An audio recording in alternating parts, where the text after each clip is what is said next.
실패는 성공의 어머니다. 많이 들어온 격언이지요. 실패를 두려워하면 아무 일도 하지 못합니다. 사람은 실패를 통해서 배웁니다.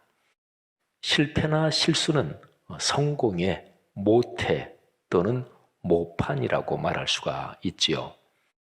아이가 태어나서 누워만 있다가 또는 기다가 드디어 걷는 것을 보십시오. 수없이 엉덩방아를 짚고 넘어지면서 결국에는 걷습니다.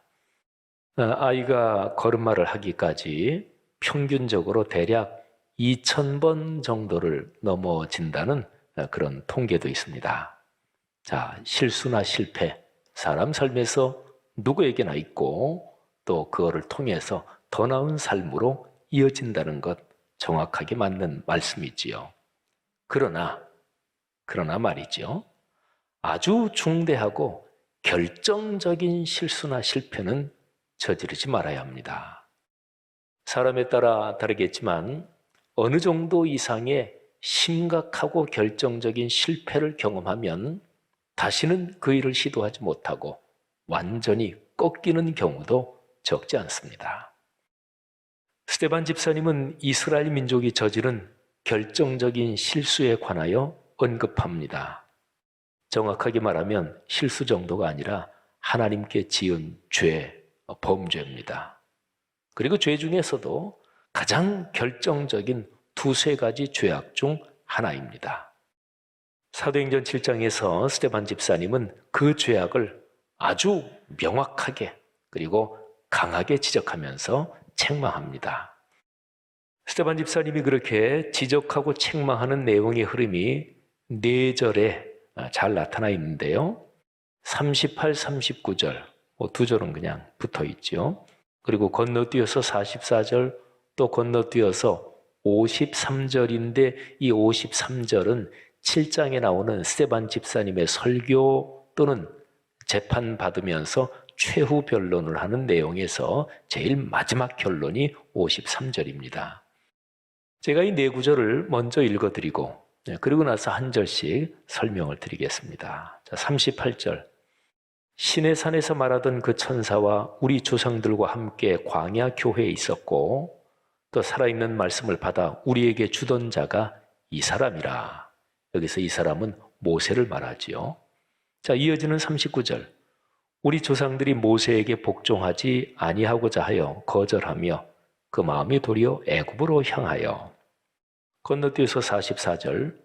광야에서 우리 조상들에게 증거의 장막이 있었으니 이것은 모세에게 말씀하시니가 명하사 그가 본 그 양식대로 만들게 하신 것이라. 자, 마지막 53절입니다. 너희는 천사가 전한 율법을 받고도 지키지 아니하였도다 하니라. 아멘. 자, 볼까요? 하나님께서 아브라함에게 당신의 뜻을 말로써 말씀하여 주셨습니다. 모세 때 와서는 글로 기록하여 주셨습니다. 모세는 하나님이 주신 이 살아있는 말씀을 받아서 이스라엘 민족에게 전달했지요. 38절이 바로 그 내용입니다. 자, 그런데 이스라엘 민족은 이 기록된 말씀을 전달받고도 순종하지 않았습니다. 이어지는 39절이 그 내용인데 그들은 모세에게 복종하지 않았습니다. 이 표현은 모세가 전해준 하나님의 말씀에 순종하지 않았다는 것입니다. 그들은 하나님의 말씀 대신 애굽의 편안함과 쾌락을 선택했습니다. 근데 그것은 진짜 안전이 아니고 거짓된 안전이었고 그리고 참된 희망이 아니고 위조품 희망이었습니다. 그런데 그들은 그거를 더 선택을 했습니다. 아주 결정적인 실수고 죄악입니다. 하나님은 모세에게 글로 기록하여 당신의 말씀을 주시고 나서 그리고 그 말씀을 눈으로 볼 수 있도록 성막을 만들게 하셨습니다. 그러니까 기록해서 주신 말씀, 이거는 들리는 말씀이지요. 옛날로 가면 글을 읽을 줄 아는 사람은 아주 극소수였습니다. 제사장, 예언자들, 그리고 또 문화적으로 보면 상인들이 글을 먼저 읽는 계층이 됐습니다. 장사하고 하려면 기록하고 이래야 되니까요. 어쨌든 기록해서 주신 말씀은 일반적인 이스라엘 민족 일반적으로 보면 그거는 들리는 말씀이죠. 그런데 성막은 그 기록된 말씀을 눈에 볼 수 있도록 구조적으로, 그래서 성막은 보이는 말씀입니다. 44절이 그 내용입니다. 성막을 증거의 장막 이렇게 표현했죠. 그러니까 성막은 그 자체가 목적이 아닙니다. 어떤 것을 증거하는 거예요. 우리 수사하거나 재판에서 증거물 이런 표현도 있잖아요. 어떤 물건이 있는데 이게 그 사람이 그 자리에 있었다는 증거물이다. 이걸 보니까 여기에 그 사람의 지문이 묻어 있다. 이런 게 이제 증거물, 증거하는 거죠. 성막은 그거는 증거의 장막이에요. 그 자체가 목적이 아닙니다. 뭐를 증거하는 것일까요? 하나님의 말씀을 증언하고 증거하는 것입니다. 그러니까 성막은 말씀을 가리키는 화살표입니다. 말씀이라는 것은 곧 하나님을 말하는데, 그러니까 성막은 말씀을 그리고 하나님을 가리키는, 하나님으로 향하게 하는 표시판이요 또는 화살표입니다. 그러나 이스라엘 백성은 성막 자체를 절대화합니다. 이스라엘 민족이 나중에 가나안 땅에 들어가서 성막의 구조대로 성전을 짓지요. 그런데 그 성전 건물 자체를 목적으로 삼습니다. 그 성전에서 수많은 희생의 제사를 드렸지만 이 많은 성전 예배가 말씀에 담긴 하나님의 뜻을 드러내지 못했고, 그래서 하나님을 만나는 이런 게 이제 진행이 되지 못했습니다. 그러니까 성전 건물 자체, 또 성전에서 드리는 예배, 희생 제사 그 자체가 그냥 예전으로서 말하자면 미신적인 주술적인 의식으로 변질돼 버린 거죠. 그래서 스데반 집사님은 자신의 최후 변론 또는 설교라고 할 수 있는 사도행전 7장에서 맨 마지막으로 이렇게 결론을 내립니다. 그게 이제 53절이에요.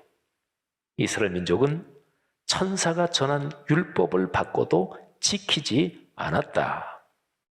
율법, 곧 하나님의 말씀이죠. 하나님의 말씀은 받는 데 목적이 있지 않습니다. 받아서 갖고 있는데, 소유하고 있는데 목적이 있지 않습니다. 십계명의 두 돌판을 소유하고 있다. 여기에 집착하면 그 돌판은 부적이 됩니다. 이스라엘 민족의 역사에서 엘리라는 분이 대제사장으로 있을 때, 그때에 대제사장이요 또는 사사라고 할 수 있죠. 근데 그 두 아들이 있었어요. 홈리와 비느하스, 망난이었습니다. 그런데 한 번은 전쟁을 하는데 계속해서 지니까, 그러니까 홈리와 비느하스가 우리 법궤, 언약궤를 메고 나가자. 그런데 메고 나갔어요. 이겼나요? 아닙니다. 참담하게 패배했고 홈리와 비느하스는 죽었습니다. 왜 그럴까요? 홈리와 비느하스 그리고 당시의 사람들이 그 언약궤 법궤 안에는 십계명의 돌판, 곧 말씀이 들어있는데 말씀에 따라 순종해서 사는 거는 없이 그냥 그 언약궤 법궤 가져가면 이게 무슨 부적처럼 마술적인 힘을 발휘하겠다 이렇게 했으니까 그게 착각이었죠. 이스라엘 민족이 가나안 땅에 들어갈 때, 요단강을 건널 때 성경은 뭐라고 기록하고 있습니까? 제사장들이 언약궤를 메고 앞에 서서 걸었습니다. 언약궤를 맨 제사장들의 발이 물에 닿자 요단강에서 흘러내리던 물이 멈췄고, 그래서 제사장들이 걸어서 요단강 제일 깊은데 언약궤를 메고 서 있었고 이스라엘 민족은 강 바닥을 밟고 건넜습니다. 요단강을 건너서 여리고성을 점령할 때도 언약궤를 맨 그 제사장들이 중심에서 걸으면서 여리고성을 7일 동안 돌았고, 그래서 함락시켰습니다. 이때는 언약궤가 작동했네요. 뭐가 차이점이었을까요? 정확하게 말하면 언약궤가 작동한 것이 아니라 그 안에 담긴 하나님의 말씀을 이스라엘 백성들이 진실한 마음으로 순종해서 실천해서 살았고, 그래서 하나님께서 역사하시고 도우셨던 거지요. 기독교 역사에서 중세시대에 성자들의 유품이나 유고를 소유하면 복을 받는다고 생각했어요. 미신 있죠. 말씀은요, 지키도록 주신 것입니다. 말씀은 그렇게 살라고 주셨습니다. 그러니까 말씀대로 지켜 살라는 것이 말씀을 주신 하나님의 뜻이지요. 그러니까 말씀과 삶, 이 두 가지는 결코 떨어져서는 안 됩니다. 이스라엘 민족이 이 뜻을 모르고 하도 곁길로 가니까, 그리고 율법을 우리가 가지고 있다, 성전이 우리 안에 있다, 이것만 자랑하고 말씀대로 살지 않고 계속 곁길로 가니까 하나님께서 하도 답답해서, 그래서 직접 세상에 내려오시는 거예요. 사람 몸을 입고 오신 성자 하나님 예수 그리스도시지요. 그분이 세상에서 살고 일하시면서 보여주신 것이 무엇인가요? 사람 몸을 입으신 성자 하나님, 말씀이 육신이 되신 분 성자 하나님 예수 그리스도께서 뭐를 보여주셨죠? 왜 세상에 오셨을까요? 자, 두 군데 성경 말씀을 보려고 그래요. 예수님께서 세상에 오셔서 하신 모든 일 가운데서 아마도 결정적인 것이 겟세마네 동산에서 땀이 피가 되도록 기도하신 그 마지막 간절한 기도, 거기에 예수님께서 세상에 오신 목적, 그 핵심이 담겨 있습니다. 마가복음 14장 36절 말씀을 한번 들어보세요. 제가 새번역 성경으로 읽습니다. 예수께서 이렇게 말씀하셨다. 아빠, 아버지께서는 모든 일을 하실 수 있으시니 내게서 이 잔을 거두어 주십시오. 그러나 내 뜻대로 하지 마시고 아버지의 뜻대로 하여 주십시오. 하늘아버지의 뜻대로, 기록된 말씀에서 보여주신 그 뜻대로 순명하겠다는 그런 기도잖아요. 자신의 뜻이 아니라 하늘아버지의 뜻에 삶과 죽음을 다 맡기고 순종하겠다는 결단입니다. 자, 한 군데 더 볼까요? 하나님께서 사람 몸을 입고 이 세상에 내려오신 목적, 예수 그리스도께서 이 세상에서 사역하신 그 심장이 무엇인지 한 구절 더 보십시다. 예수님께서 십자가에서 숨을 거두시면서 하신 말씀입니다. 요한복음 19장 30절 말씀을 들어보십시오.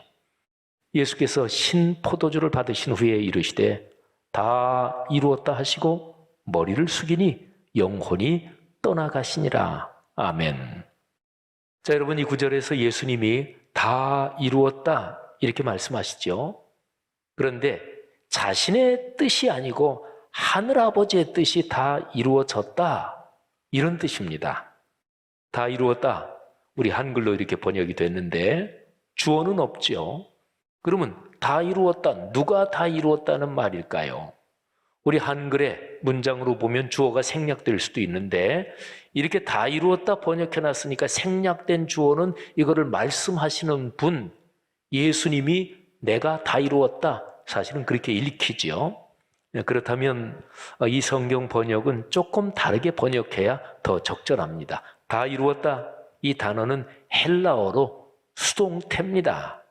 그러니까 하늘아버지의 은혜와 섭리로 하늘아버지의 뜻이 다 이루어져서 완성됐다, 이런 수동형의 뜻입니다. 자, 그리고 예수님께서 영혼이 떠나가시니라 이렇게 기록이 되어 있죠. 근데 이 표현은 우리 요한복음의 문맥을 따라 그렇게 읽고 하면 영혼을 내어주셨다. 그러니까 영혼이, 예수 그리스도의 영혼이 다른 사람이 십자가에 달아서 죽이니까 영혼이 이제 숨을 거두었다, 이게 아니고 예수님 자신이 자신의 영혼을 내어주셨다. 다른 성경들이, 외국어 성경들이 그렇게 번역하고 있는데요. 그러니까 예수 그리스도께서는 하늘아버지의 섭리가 진행되어 완성된 것을 이제 아시고 자기 영혼을, 자기의 전 존재를 하늘아버지의 섭리에 내어드리셨다, 헌신하셨다, 이런 뜻입니다. 사랑하는 그리스도인 여러분, 66권 성경이 하나님의 말씀인 것을 분명하게 믿으시기를 바랍니다. 그 말씀에 하나님의 뜻이 담겨 있음을 기억하십시오. 신앙생활하면서 복을 받는다 이런 얘기를 하잖아요. 그 핵심이 무엇일까요? 하나님의 말씀, 거기에 복이 담겨 있고 거기에서 복의 시원이 흐르기 시작하는 거죠. 하나님의 뜻은 진리이며 그리고 선하고 아름답습니다. 이 뜻이, 말씀에 담긴 이 뜻이 내 삶에서 이루어지기를 사모하는 사람이 그 복을 받습니다. 그렇게 갈망하는 사람들마다 하나님께서 그 사람의 삶의 여정에 하늘의 아름다운 복과 땅의 기름진 복을 줄 것을 믿으시기를 바랍니다. 자, 말씀을 주신 목적은 소유하는 게 아니다. 그 말씀대로 살라는 것이다. 자, 이거를 성경 두 곳을 좀 더 살피면서 묵상하겠습니다. 자, 첫 번째는 예수 그리스도께서 지상 사역을 마치시고 하늘로 올라가시기 직전에 마지막으로 주신 말씀이에요. 마태복음 28장 18절부터 20절입니다. 자, 마태복음 제일 마지막 끝부분인데요. 이 세 절을 세 덩어리로 한번 나눌 수가 있습니다. 첫 번째가 18절, 그리고 두 번째가 19절하고 20절을 반 나누어서 20절 전반부까지, 그리고 세 번째는 20절 후반부. 자, 이렇게 세 개로 나눌 수가 있어요. 근데 이 셋 중에서 가운데 있는 몸통, 이게 핵심이죠. 그런데 몸통 부분에서도 제일 중요한 내용이 뭐냐면 말씀을 가르쳐 지키게 하라. 그러니까 말씀이 삶이 되게 하라. 바로 이것입니다. 말씀이 삶으로. 자, 몸통 부분 볼까요? 19절 그리고 20절 전반부입니다. 그러므로 너희는 가서 모든 민족을 제자로 삼아 아버지와 아들과 성령의 이름으로 세례를 베풀고 내가 너희에게 분부한 모든 것을 가르쳐 지키게 하라. 아멘. 자, 그러면 이 몸통 부분의 앞과 뒤에 있는 내용, 그러니까 18절하고 20절 후반부, 이 두 내용은 가운데 있는 몸통을 감싸고 있습니다. 그러니까 말씀이 삶이 되게 한다. 이게 몸통 부분의 심장이라 그랬죠. 근데 이 일을 하기 위해서 하나님께서 주시는 보장, 이게 앞과 뒤의 내용입니다. 앞의 내용, 하늘과 땅의 모든 권세를 하늘아버지께로부터 예수 그리스도께서 받으셨다. 뒤의 내용, 존재하는 현재의 세상이 끝날 때까지 내가 너희와 함께 있겠다. 근데 뭐를 위해서? 말씀이 삶이 되는 거룩한 운동에 헌신하는 그 사람과 내가 함께 있겠다. 보장이고 약속이지요. 어떤 소중한 게 있으면 우리가 두 손으로 이렇게 감싸잖아요.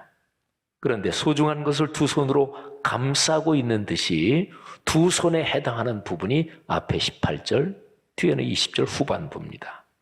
자, 들어보실까요? 18절. 예수께서 나와 말씀하여 이르시되 하늘과 땅의 모든 권세를 내게 주셨으니, 엄청난 권세를 받으신 그분.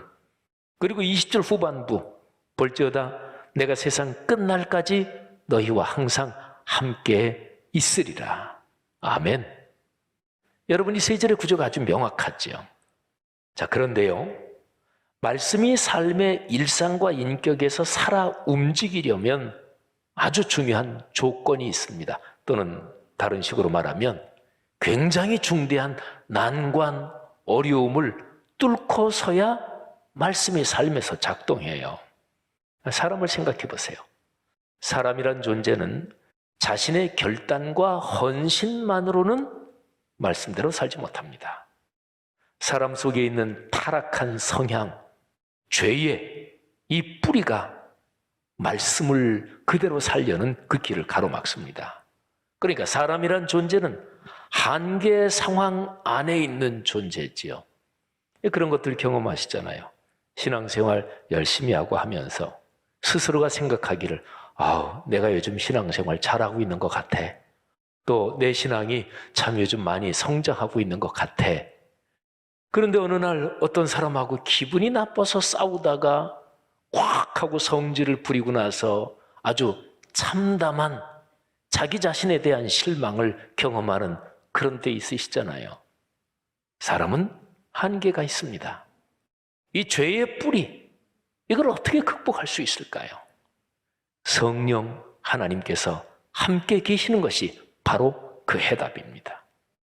조금 전에 말씀드린 마태복음 28장 20절 후반부에서 예수 그리스도께서 말씀하시기를 세상 끝날까지 내가 너희와 동행한다, 함께 있겠다 말씀하셨죠?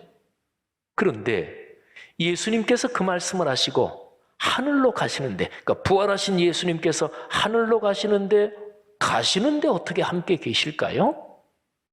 하나님의 영이며 그리스도의 영인 성령님으로 같이 계신다는 말씀입니다. 자, 그래서요, 마태복음 28장 마지막 부분하고 같은 상황을 기록한 말씀이 사도행전 1장 8절이에요. 이 두 군데는 부활하신 예수님께서 하늘로 승천하시기 직전의 상황을 똑같이 기록한 건데, 그런데 이 마태복음을 기록한 마태하고 그리고 사도행전을 기록한 누가가 각기 자신의 관점에서 표현은 좀 다르게 기록한 거지요. 자, 사도행전 1장 8절 말씀을 한번 들어보세요. 오직 성령이 너희에게 임하시면 너희가 권능을 받고 예루살렘과 온 유대와 사마리아와 땅 끝까지 이르러 내 증인이 되리라 하시니라. 아멘. 성령의 능력이 임하시면 제자들이 증인이 됩니다. 증인, 예수님을 증언하는 사람 말이죠. 예수님을 증언하는 사람. 어떻게 증언하나요? 예수님께서 가르쳐 주신 그 모든 말씀을 전합니다. 그리고 제자들이 그 말씀을 전할 때 성령님께서 그 말씀이 살아 움직이도록 일하십니다. 여러분, 저 같은 목사나 또는 장로님, 권사님, 집사님, 우리가 신앙생활하면서 인생길을 걸어가지만 우리는 너무도 종종 예수님을 증언하는 것이 아니고 예수님의 증인으로 사는 것이 아니고 내 자신을 더 알리고 내 자신을 더 주장하고 내가 더 인정받기 위해서 그렇게 살지 않나요?